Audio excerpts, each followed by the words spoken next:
bust it, bust it, bust it, bust it, baby, drop it to the floor and bust it, bust it, bust it, bust it, bust it. Can't afford a cop, you a star. You look in the mirror, you know who you are. Take it way low. Welcome back to Plutocracy Now. We're in the studio with Scott, Tez, and Bridgemon, and this is Joey Hornbuckle. Oh, and Scott Brown's here too, man. Just because I'm quarantined doesn't mean I'm not here. I mentioned your name, Scott. Yeah, oh, shit. I didn't even hear it. Get it together, man. That's right. I love you, man. I mentioned everybody. It's a lack of calories. So here's a question for the audience. Mm-hmm. What do the internet, the computer chip, and airplanes all have in common? They create money for shareholders. Ah, they do. They make people a lot of money. They're also very convenient. They are wonderful technologies that we have that have made our life a lot better. We're able to get around much faster, information a lot faster. They're relatively new technologies. They've made us very wealthy. Mm-hmm. But what all three of those technologies have is that they all have their roots in government spending. They all have their roots in the government, which often is seen as evil or not ever doing anything good, but they all do have their roots in the government coming in and making those things happen. The internet, all the way until Xerox is able to make cords that could make the internet go faster, all the way up until that point, the internet was something that the government was developing. And in fact, to this day, the software that the internet runs off of and that web browsers run off of still comes from government spending. It still comes from government operations that come out of universities. And that's where we get those new innovations from. Joey loves the government. For the computer chip, it was the government who paid IBM and worked with IBM through NASA that took the transistor, which had been developed in Bell Labs, and from that created integrated circuitry, which allowed us to make computer chips so that we could do the amazing things that we do with computers. And of course, with airplanes, airplane technology couldn't take you very far until World War I, and then especially during World War II. As is often known, when the Wright brothers flew their first plane, it didn't fly very far. It flew over about one hill, and then they were done. But when government got involved, not just the American government, but around the world, governments got involved, they were able to innovate airplanes into something totally new and something that we could eventually use. Didn't the German government own the patent on airplane technology? I don't know that. Airplanes, a wonderful way to kill millions of people. I will say that Germany's government did spend a lot of money on science. And going into World War II, after World War II, especially under the Dwight Eisenhower administration, as the Cold War got underway, the United States heavily began to back science, funding programs as much as 3% of GDP in order to compete with Russians. And out of all of this, we got the internet. In order to nuclear bomb lots of Japanese people.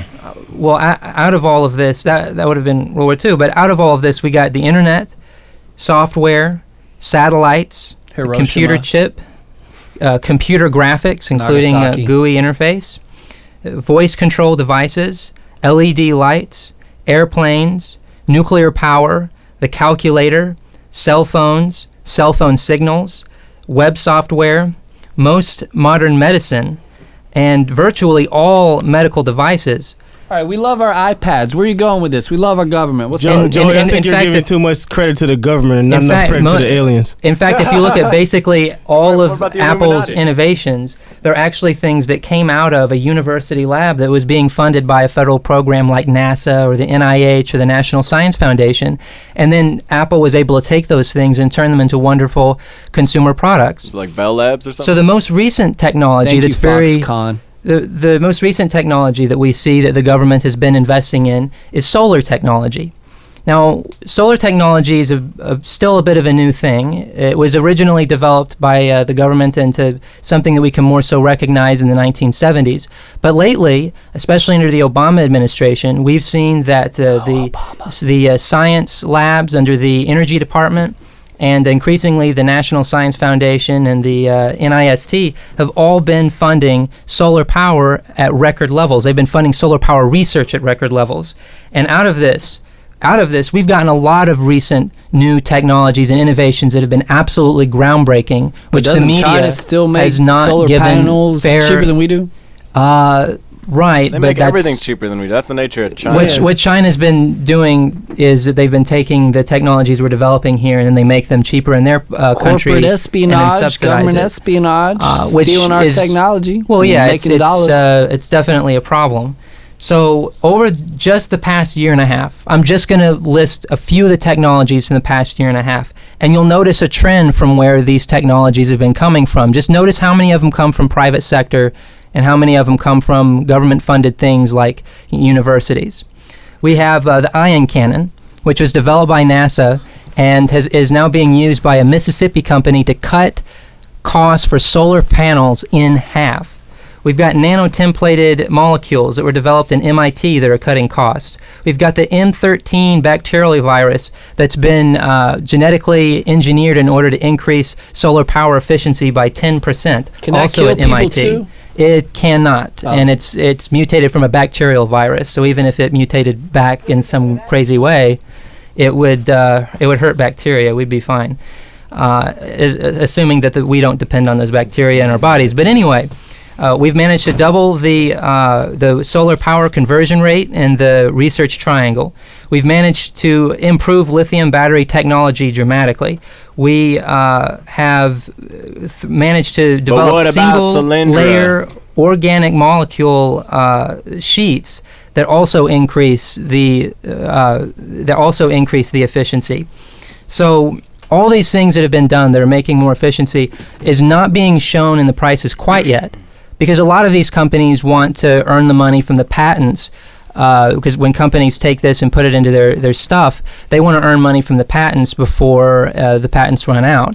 So some of these things we're going to see, for instance, 10 years from now, solar power will be dramatically cheaper than it is today, and it's possible that 10 years from now, parts of the United States will be at solar parity. You gotta wait that long, man. Which means that it will be cheaper to do solar power than any of the fossil fuels. In fact, there's already a state in the country where it is already cheaper Arizona? to do solar power. Nope. Guess again. New Mexico, Nope. It's not in the mainland. It's not in the mainland. Hawaii. Hawaii is the one. Hawaii gets more sunlight, and it's also got more expensive oil because it has to ship all of its oil in. It doesn't have oil pipelines. So Hawaii's already gotten to solar parity. I hope they have a For good them- policy for their state. They hardly need a policy in their state. Right now, they have no new coal plants opening, no new natural gas plants opening. All it is new solar power plants. It's just more solar power, more solar power. They're doing a little bit with wind power because they're right there on the coast. That's awesome. But mostly it's just building more and more solar power plants. And literally they're doubling their capacity just about every year or year and a half. I'd love to see a graph that shows how much, as a percent of total kilowatts, is generated by solar power in Hawaii over time. Yeah, it's going up very fast. I mean, it's already a single digit number, and it's You know soon gonna be the a double teabaggers digit. are going to say this is Obama conspiracy. Yeah. Are you working for the Democratic Party trying to make Obama and the stimulus actually look effective? In Hawaii? We know that the stimulus didn't create any jobs. This happened in Kenya, Hey, right? see here. It Hey, was a job hey, killing Mike check. bill. Mike check. You guys hear Mike me? check. Yes, Hey. we Mike can hear check. So you guys all heard of Solyndra, right? you. Yep. Oh, no, what's that? No? Well, that's a solar power company that went bankrupt that was given some of the stimulus money in the 2009 Recovery Act. So everything you just said was wrong, Joey. Everything that I just said was right. It's important to remember that when NASA developed the computer chip with IBM, that they only chose IBM to work with, and the result was that IBM for a long time had a monopoly over the computer industry because NASA really didn't work with anybody else to develop that technology. So now the government is taking a new track, which is to try and work with multiple solar power technologies so that not just one company is given the major advantage and becomes monopolistic.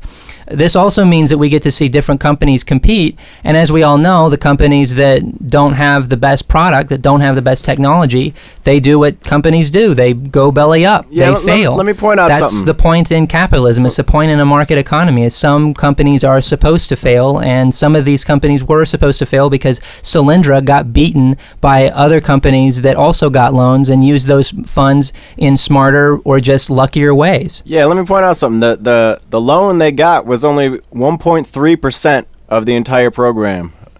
Yeah, it's the actually entire- had an amazing success rate for the number of companies that Yeah. haven't gone bankrupt and are paying back the loans. And Yeah, all it's green amazing when technology the government gives investments. money to companies that they become successful. That's amazing. Yeah, it is. In this case, we do see that that the government's actually been more efficient than the private sector in terms of not lending to failing companies or soon to be eventually failing companies.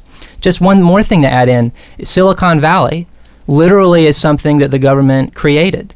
And so, like the military decided to take on more of NASA's role in funding computer chips and the development of computer chips, and nobody wanted to buy computer chips. But scientists kept saying, hey, if we keep developing these computer chips and coming up with ways to use this in the military, these will eventually be very useful, and eventually people are going to use it for great stuff. So the military funded it for a very long time. And eventually, by the late 70s and early 80s, it started to become a commercial product that people could make computers out of these chips. And then we already had a part of the country that was specialized in this because it's where the military set up their central headquarters and factories to make these things happen with earlier companies like Hewlett-Packard and so on. Yeah, but Joey, who believes scientists? Scientists try to tell us that evolution happened. We know that's not what I the ain't come Bible for no says. monkey. It is Hey, a fact. Let me. I'm that- gonna, It is a fact that most economic growth, almost all economic growth, is just science. It's science and how we respond to science. That's great, but what happens when we get so productive that there isn't demand for labor? I heard a podcast the other day talking about, I think it was Paul Krugman talking about how over the last 10 years, there has been less demand for labor. So I think that's a problem going forward. We can tackle that maybe another day. that's definitely I would like to bring it No, back I'm- a little I'm just hold going to on, go ahead and hold tell on. you I Would you like to completely finish up, or let, Sorry, let me point something out. I just looked this Yes. up. In Hawaii, they're receiving government tax credits for solar panels. Residents and I would guess companies can get credits for installing solar panels, but they're cutting the credit in half, and their power grid might not be able to handle all the power that they're getting now from solar. And I Huh. mean, they've had similar problems with getting too much renewable energy in I don't know if it was Ireland or Scotland, but that government actually had to pay wind farms to stop producing power. 'cause they were Well, I producing guess too they're much for the going to grid. ask for a federal bailout, aren't they? They think they deserve the federal money that the incompetent state. This damn. Well, look, this isn't something we can solve. We need to come up with better smart grid systems that are able to take on this kind of stuff, and better battery technology and lithium ion technology that's able to take these things on. And that's Say what we're ion doing. again. Huh? Lithium ion? Oh, that was Lithium awesome. Ion. I like the way you said that, Joe. Me too. And this is something that, by the way, now that the government is pretty much out of the lithium ion business because it's now a profitable thing. So even though they developed the basic technologies for it, now we've got corporations that are taking that's on how it should work. lithium That's how- ion batteries. That's how it should work with other companies too, like BP, like Exxon, like even Bank of America and Goldman Sachs. Of course, they're not really useful, so it's a different argument. But I mean, oil companies, they get massive subsidies, but they make a shit ton of money, but they're still getting they pay less in taxes than you or me combined.